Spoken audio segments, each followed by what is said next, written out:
Hey everybody, it's Andy Smith with your next exciting book look for the week. As promised, last week we did Jack Hamm drawing the head and figure. This week we are diving in with Jack Hamm cartooning the head and figure. And I would still argue to say that last week's book, I said it during the video, is perfect for comic book artists, which I think I'm a cartoonist. If you look at my work, I call it semi or stylized realism, but it's still cartooning. Now, it's not as exaggerated as some of this stuff, but I still consider myself a cartoonist. So anyhow, let's dive in. Of course, I am the 34-year veteran of the comic book industry, working for Marvel, DC, Image, CrossGen, Acclaim, you name it. I've worked for them. Now I'm doing my own thing, Astonishing Comics. Find out more in the description below. Cartooning the head and figure. Do I think, is this an essential book if you want to be a comic book artist? If you're going to have unlimited number of books, I would say yes. That's why I own it. But if you have a limited budget, probably not as much. I mean, he's got a whole chapter here on the pretty girl from page 24 to 55. That's a huge chunk of this book. Jack Hamm could just do it all. So here we go. Cartoon faces in 4 easy steps. This isn't, of course, diving into facial construction and stuff. It's cartooning. So he just creates a weird shape. And, I mean, just look at these. Bing, bang, boom. Like the other books, tons of information, tons of drawings. Simple yet profound facts about cartooning. This is great because, one, look at Alex Toth. Alex Toth was the master of literally doing faces with this much detail. But also, if you can convey the information with this amount of detail, then adding a little more detail to it for your art isn't that tough. Side view cartoon noses. You might go, oh, those are too cartoony for what I do. I could take a lot of these noses and probably apply them to the type of art that I do and make it work.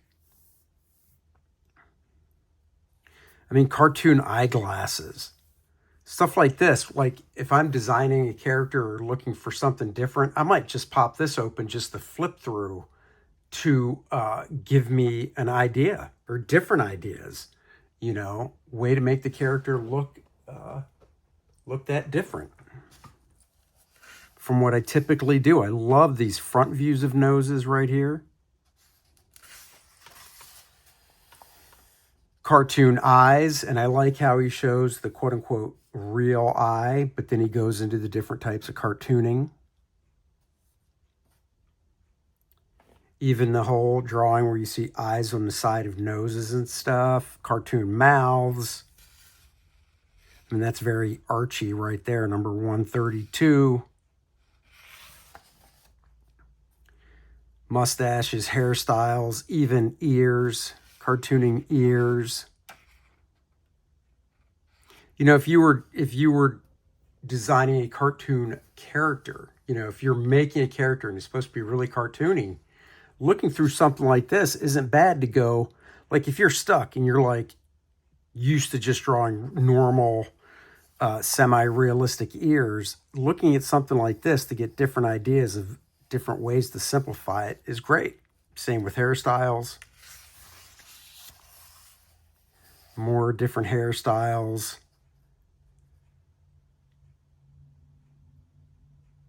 Look through old comic strips and you'll see tons of these examples being used. The profile within the front view of the head, which works great for cartooning as well. I mean, I love this. Look at this. That's a profile. He just added the other side, and it's a 3/4 view. Now, that's not going to work with realistic stuff, but you can kind of tweak it.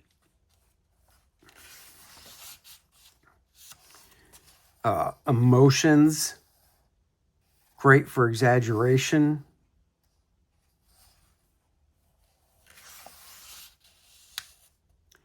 Surprise! It's a party.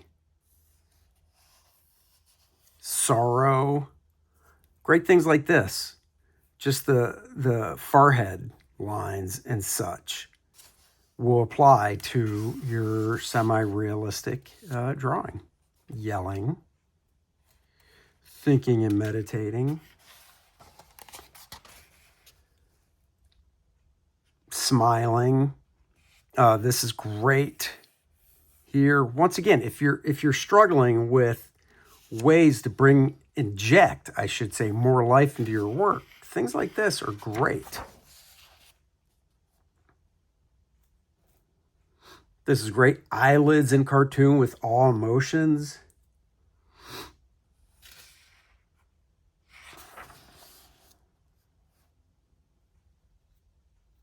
This is, let me just go back real quick because this is pretty cool. So, alphabetized catalog of emotions and expressions with cross references. I mean, that is so cool. And he tells you how to do it. On these 3 pages are cartoon versions of most emotions, expressions, and facial conditions which are regularly needed by the cartoonist. None of these are to be taken as standards or ideals. If 50 real-life people were subjected to the same stimulus, all their faces would not respond the same way. Let's see. In this listing, single descriptive words were chosen which come first to mind.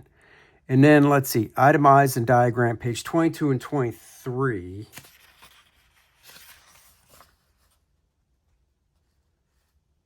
Oh, so I think that's what he's doing.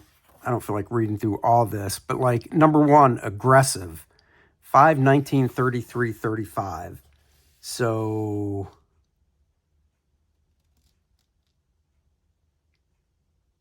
no, that's not it. It could be that 5 here. Basically, he did set up where you would reference these individual numbers in the book. Generally purpose pattern caused by their muscles of expression, itemized and diagram. Okay, if listing single, blah, blah, blah. I just want to get it for you guys. I can't remember. But this is just great. I mean, honestly, for a realistic book, Perplexed, I could draw a face in my semi-realistic style, incorporating those aspects.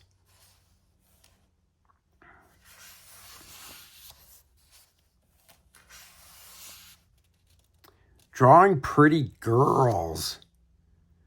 See, this is why I say, like, that's semi-realistic. Love the simplification of the nose. This hair is just great. Facial range chart.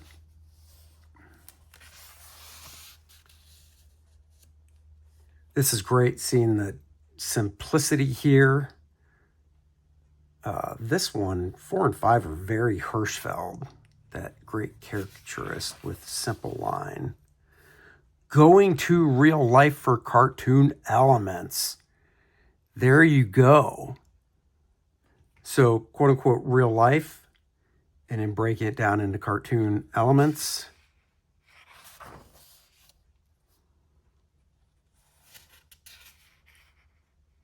Eight easy steps in drawing teenage girls. Man, I have not looked at this book in forever. Oh, this is great. The Art of Caricature. That, I'm surprised it doesn't mention Hirschfeld. Maybe he does somewhere in here. That's very Hirschfeld. Look him up. Great caricature artist. This is great. What to pay attention to when doing caricature. I haven't looked at this book in years. Holy crap. This is one where I'm like, you know what? I'm putting this one right next to my desk again because of just the stuff that's in it. It is so good. Building cartoon figures on a simple oval.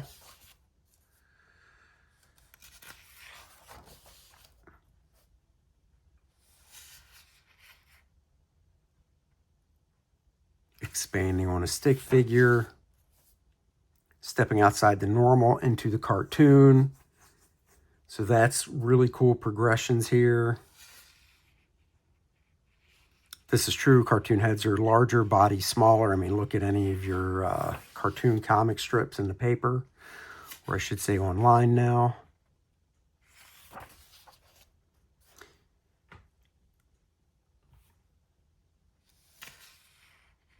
The comic lady. It's my Jerry Lewis. Love these examples.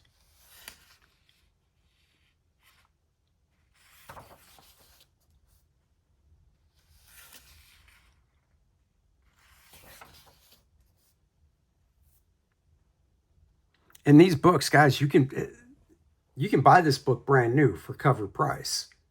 Get it a little discount on Amazon, or you can just buy it used. There have been so many printings of this book. Just buy it used for a couple bucks, unless you're really concerned about the condition. This is great for the eyes.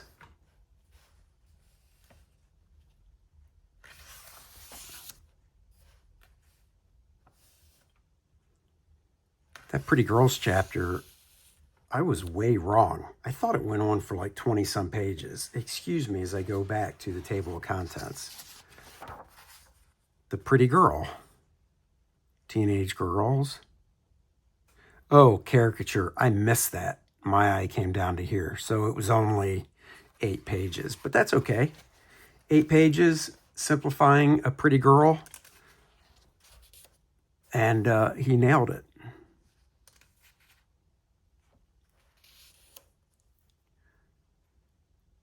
Perspective and overlap in the walk. Give the character some depth. The magic of straights and a cartoon walk.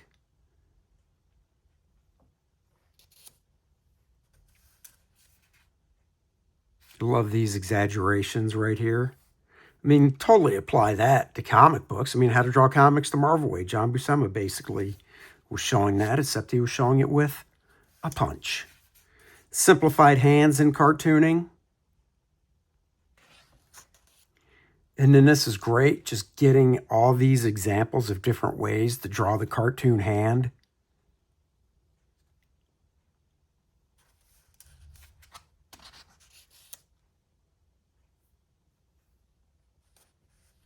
And great examples if you're stuck, just to, have an idea of like, oh, that's a good way to do it, and making it work. Legs and feet. I love seeing these different examples of cartoon shoes. Here's a real shoe, and he kind of shows the dotted line around it, how you can cartoon it and stuff. Female shoes, cartoon clothing in folds. And I mean, there are guys that draw what I consider semi-realistic and mainstream superhero comics that do wrinkles that fall into these categories.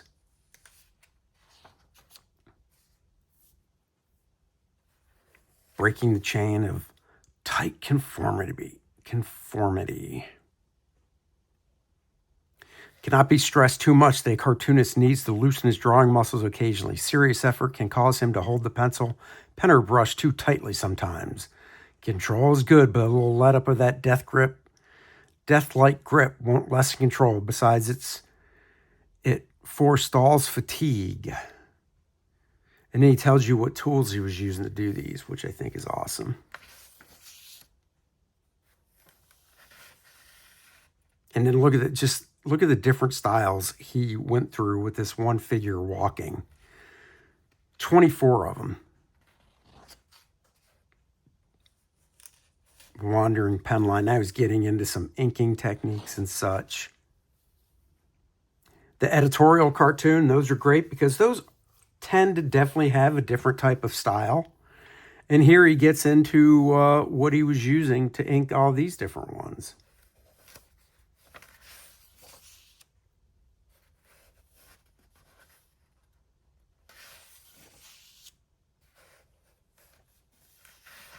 The commercial cartoon.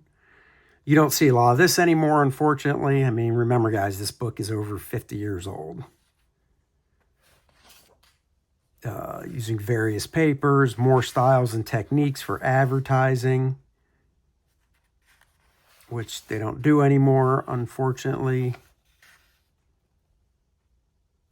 Cartooning little people. Little people?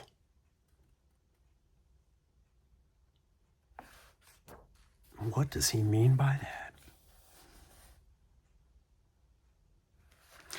And, you know, this also shows that Jack Hamm was a huge study of different art styles and cartooning, and, I mean, just did a real deep dive into various styles and such. Babies in cartoon, that is great. Tips on cartooning babies.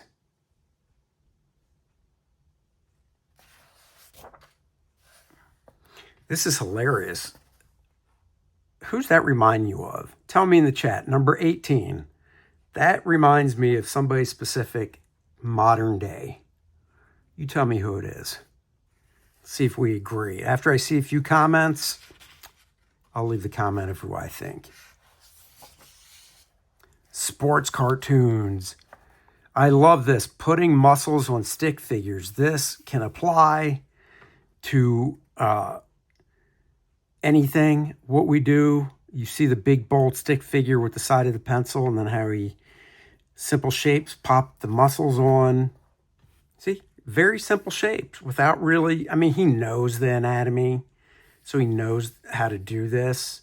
So it does help to have an understanding of it, but you don't need to know a lot more. Ooh, real life exaggeration. It's like How to Draw Comics the Marvel Way. And yes, I know this came out before that. Love seeing this. Very nice. Look at that great drawing by Mr. Jack Hamm. It's on coquille board, which gives you this texture when you use a grease pencil. At least that's my guess for this one. Let's see, actually says, so in B, record the lines, planes, and value areas. C, ink the darks, so he used obviously ink. D, with Prismacolor 935 black pencil, sketch in the planes and values. So there you go.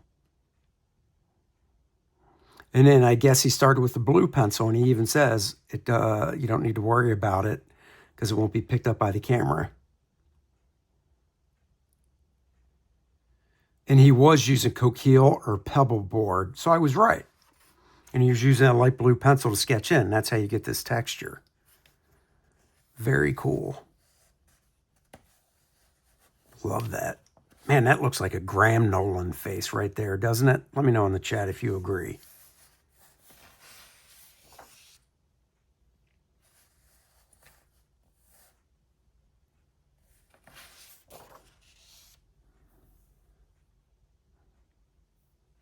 And then just high society, low society, different things you want to look for that are basically the characteristics that they have that you immediately think of. If you think of a hobo bum, you're not going to think of somebody wearing a suit like that. You know, they're tags. You want to tag the person with the appropriate clothing. I mean, even a military cartoon. Cartooning total exhaustion, which all cartoonists know about. Cartooning people in the act of writing, I mean, that's fun. Conversations. He just went through, once again, short book, only 120 pages, and he covers so much. This is great. Drawing people in crowds. I mean, right here, this is like Joe Kubert people. It's little clothespin type people. But I mean, you know, these are great techniques for drawing crowds of people, and it won't take you forever. Now, of course, they're just standing there. It's not like a crowd of like people fighting, but you can still kind of apply these techniques. And then a great drawing at the end, final word. So there you go. Cartooning the head and figure. Let me know in the chat. I've got a couple more Jack Hamm books. They're not figure-based. One is animals, which, you know what? I will. I'll do Jack Hamm's Drawing Animals next week because it's a great book. Thank you for watching. Hit that subscribe button. Go check out Lilith Infernal Conflict, the next project coming from Astonishing Comics. Your pals, Dennis and Andy. Check it out. I'll talk to you guys later. Bye-bye.